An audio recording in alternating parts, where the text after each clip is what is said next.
کیا کہا تھا؟ آپ صلی اللہ علیہ وسلم نے فرمایا کہ ان ظالموں نے کیا کیا کہ انہوں نے اللہ کی نافرمانی کی، کھلم کھلا اللہ کی نافرمانی، انہوں نے سجدہ نہیں کیا۔ السلام علیکم ورحمۃ اللہ۔ ہمارے چینل کو سبسکرائب کریں دینی ویڈیوز کو حاصل کرنے کے لیے اور بیل آئیکن پر کلک کریں۔ نحمدہ ونصلی ونسلم علی رسولہ الکریم، اما بعد فاعوذ باللہ من الشیطان الرجیم، بسم اللہ الرحمن الرحیم۔ 58 آیت تک ہم نے پڑھا تھا، 57 ہو چکی تھی، اور اللہ کی توفیق کے ساتھ آج انشاءاللہ 58 شروع کر رہے ہیں۔ اس سے قبل من و سلوہ کا تذکرہ ہوا کہ اللہ تعالیٰ نے ان پہ نعمت کی تھی۔ یہ طور سینا کا جو احوال جو ہم نے پچھلے درس میں بیان کیا، آگے اللہ رب العالمین فرماتے ہیں وَإِذْ قُلْنَا ادْخُلُوا هَٰذِهِ الْقَرْيَةَ، اور جب ہم نے کہا داخل ہو جاؤ اس بستی میں، فَكُلُوا مِنْهَا حَيْثُ شِئْتُمْ، پس کھاؤ جہاں سے بھی چاہو اس میں، وَادْخُلُوا الْبَابَ سُجَّدًا، اور داخل ہو جاؤ دروازے سے سجدہ کرتے ہوئے، وَقُولُوا حِطَّةٌ، اور کہو بخش دے، نَغْفِرْ لَكُمْ خَطَايَاكُمْ، ہم بخش دیں گے تمہاری خطاؤں کو، وَسَنَزِيدُ الْمُحْسِنِينَ، اور ہم ان قریب زیادہ اجر دیں گے نیکی کرنے والوں کو۔ اس آیت میں موضوع تو بہت ہے، لیکن مختصر جو اہم باتیں ہیں وہ ذکر کر دیتے ہیں۔ سب سے پہلی بات یہ ہے کہ یہ بستی کون سی ہے، کہاں اللہ تعالیٰ نے ان کو حکم دیا تھا کہ وہاں جاؤ داخل ہو جاؤ، یعنی اللہ تعالیٰ نے ان کو یہ حکم دیا تھا کہ وہاں داخل ہو جاؤ، وہ بستی تمہارے لیے ہے۔ تو مفسرین نے مختلف جگہیں ذکر کی، کسی نے مصر کہا جو فرعون کا علاقہ تھا مصر، کسی نے کہا اریحا کا مقام ہے، لیکن یہ ساری باتیں ایک طرف، جب قرآن مجید کی تفسیر قرآن مجید سے ہوتی ہے تو وہ سب سے اعلیٰ تفسیر ہوتی ہے، یعنی قرآن کی ایک آیت ہے اور قرآن کے کسی اور مقام پر اس کی تفسیر ملتی ہے تو وہ سب سے اعلیٰ تفسیر ہوتی ہے۔ تو قرآن مجید میں ایک اور مقام پر اللہ تعالیٰ فرماتے ہیں کہ یا قوم، اے میری قوم، یہ موسیٰ علیہ السلام نے کہا کہ یا قوم ادخلوا الارض المقدسۃ التی کتب اللہ لکم، اس بستی کے اندر داخل ہو جاؤ جو پاک ہے، مقدسہ، اور اس سے محدثین نے مراد لیا ہے بیت المقدس، اس سے مراد لیا ہے بیت المقدس۔ تو حافظ ابن کثیر رحمہ اللہ، تفسیر ابن کثیر بڑی معروف ہے، انہوں نے بھی یہ مراد لیا ہے، اور اکثر مفسرین نے یہی مراد لیا ہے کہ اس سے مراد بیت المقدس ہے، جہاں پر مسجد اقصی ہے، مسلمانوں کا پہلا قبلہ تھا، تو وہی جگہ مراد ہے۔ وہیں پر جا رہے تھے سفر میں تو اللہ تعالیٰ نے فرمایا کہ وہاں جب داخل ہو تو تم لوگوں نے میرے حکم کی تعمیل کرنی، اور تعمیل کیسے کرنی ہے کہ جو اللہ تعالیٰ نے پیچھے تم پر اتنے نعمتیں کی اور اتنا فضل کیا، اور آگے تمہیں اللہ ایک الگ بستی دے رہا ہے، الگ ایک علاقہ دے رہا ہے، اس کا شکر ادا کرتے ہوئے تم لوگوں نے دروازے پہ پہلے سجدہ کرنا ہے، اور پھر یہ بھی ساتھ میں کہنا ہے کہ اللہ ہمیں بخش دے، جو پیچھے غلطیاں ہو گئی، کمی کوتاہیاں ہو گئی، ہمیں بخش دے، اور پھر داخل ہونا ہے۔ اور یہاں پر حافظ عبدالسلام حافظہ اللہ، جن کی تفسیر ہے تفسیر القرآن، بڑی عظیم تفسیر ہے ان کی، یہاں پر یہ ذکر کرتے ہیں کہ یہ جو کہا گیا کہ داخل ہو جاؤ، اور نبی صلی اللہ علیہ وسلم کی موافقت بیان کرتے ہیں، سبح بحمد ربک واستغفر، کہ اپنے رب کی تسبیح بیان کرے اس کی حمد اور تعریف کے ساتھ، اور اس سے استغفار کرے، یعنی جہاں پر اللہ کی نعمت حاصل ہوتی ہے وہاں اپنے گناہوں کا تذکرہ کر کے بخشش بھی مانگی جائے کہ اللہ نے نعمت کی ہے، میں تو گناہ گار ہوں، اللہ نے نعمت کی ہے تو اللہ سے بخشش مانگنی چاہیے کہ اللہ اگر میری کوئی کمی کوتاہی غلطیاں ہیں وہ معاف کر دے۔ تو نبی علیہ السلام جب فتح مکہ کے موقع پر اللہ نے فتح دی تو آپ نے 8 رکعت پڑھی تھی، آپ صلی اللہ علیہ وسلم نے 8 رکعت پڑھی تھی شکرانہ کے طور پر، یعنی یہاں پر بھی اسی طرح کا معاملہ ہے کہ اللہ تعالیٰ نے ان کو یہ کہا کہ جب اس بستی میں داخل ہو تو سجدہ کرنا ہے، اور ساتھ میں کہنا ہے اے اللہ ہمیں بخش دے۔ تو ان ظالموں نے کیا کیا؟ انہوں نے اس کے الٹ کیا، اور کیا کہا گیا کہ داخل ہو تو حتتن کہنا ہے۔ حتتن کے الفاظ ہیں جن کا معنی ہے بخش دے،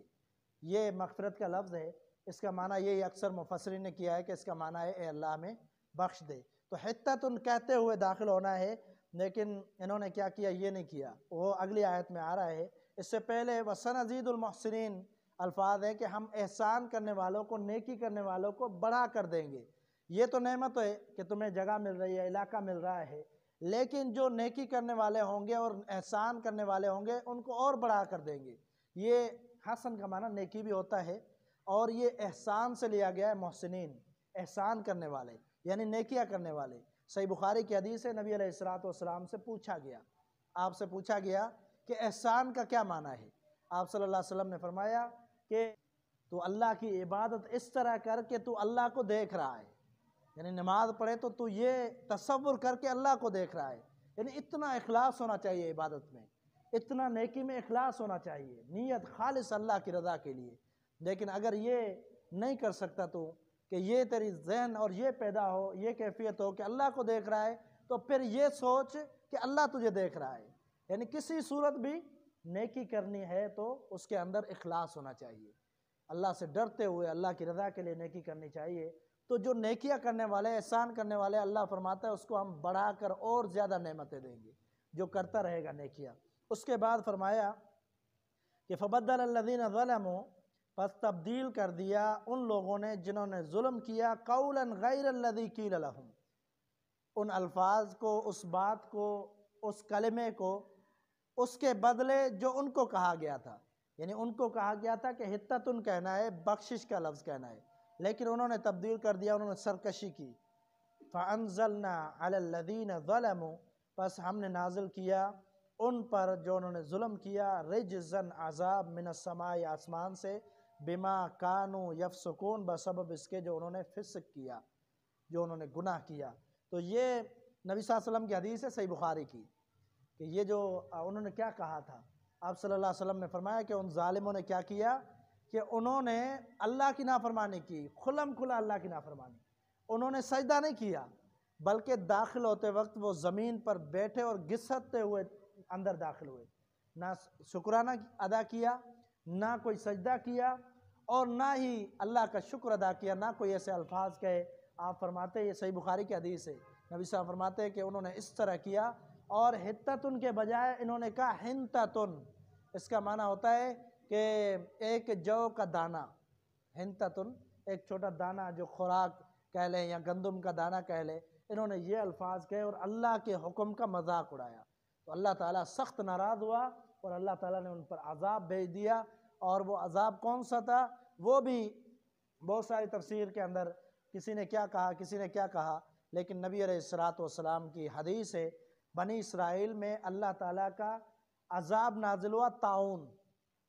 اللہ کا عذاب نازل ہوا طاعون۔ تو مفسرین نے کہا کہ اس سے مراد طاعون ہی لیں گے، یہ وبا تھی جو اللہ تعالیٰ نے ان پر نازل کی تھی اس غلطی کی وجہ سے، عذاب کے طور پر وبا ان پر نازل ہوئی، جس سے بہت سارے لوگ ہلاک ہو گئے تھے، یہ نافرمانی کی ان کو سزا ملی تھی۔ اور اس کو کہا فسق، انہوں نے فسق کیا۔ فسق کا معنی کیا ہوتا ہے؟ فسق کا معنی ہوتا ہے کہ اللہ کی حدوں کو کراس کرنا،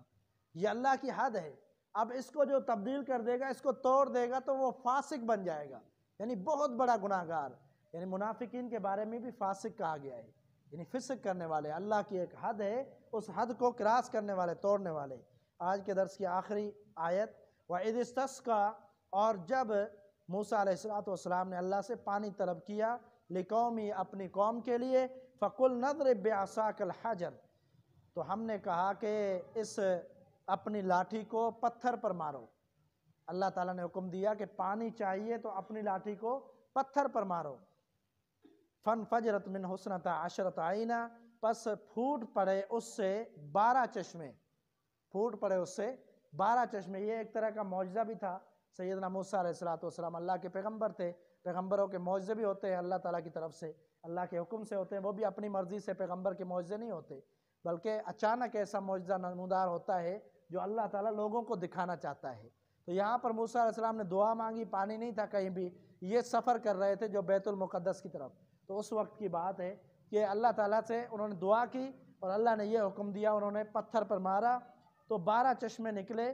قد علم کل اناس مشربہم، تحقیق جان لیا ہر ایک نے اپنے پینے کی جگہ کو، یعنی اپنے چشمے کو ہر ایک نے جان لیا، یہ فلاں کا ہے، یہ فلاں کا ہے۔ اس میں حکمت کیا تھی؟ 12 چشمے کیوں نکلے؟ اس میں حکمت یہ تھی کہ ان کے 12 خاندان تھے،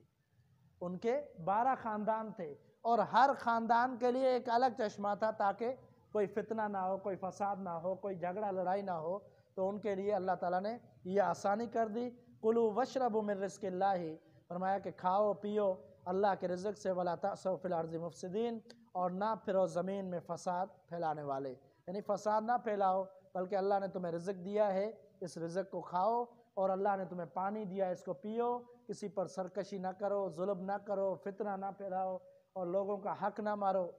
اس میں یہ بھی تلقین کی جا رہی ہے۔ تو یہ چشمہ جہاں نکلا تھا، آج بھی جزیرہ نما سینا، جزیرہ نما سینا میں یہاں ایک پتھر اس وقت بھی موجود ہے، آج کے دور کے اندر بھی وہ موجود ہے پتھر۔ لوگ جاتے سیاح وہاں پر جا کر اس کو دیکھنے کے لیے دیکھتے ہیں، تو اس میں 12 چشموں کے نشان بھی موجود ہے۔ یہ کیا ہے، حقیقت کیا ہے، تاریخ میں کوئی سند نہیں ملتی اس کی، کہ سند کوئی صحیح طریقے سے سند ملتی ہو کہ وہاں تک یہ صحیح ثابت ہے، لیکن بہرحال وہاں یہ ملتا ہے پتھر، لوگ عبرت کے لیے وہ دیکھنے جاتے ہیں اور اس کو دیکھتے ہیں، اور سیاح وہاں سے پکچر بھی بناتے ہیں، لیکن حقیقت کا علم اللہ تعالیٰ کو ہو سکتا ہے وہی موجود ہو، اللہ تعالیٰ نے اگلی امتوں کو دکھانا ہو، بہرحال اللہ بہتر جانتا ہے۔ اللہ تعالیٰ سے دعا ہے کہ اللہ تعالیٰ سمجھنے کی توفیق عطا فرمائے۔ وما توفیق الا باللہ علیہ توکلت و الیہ انیب۔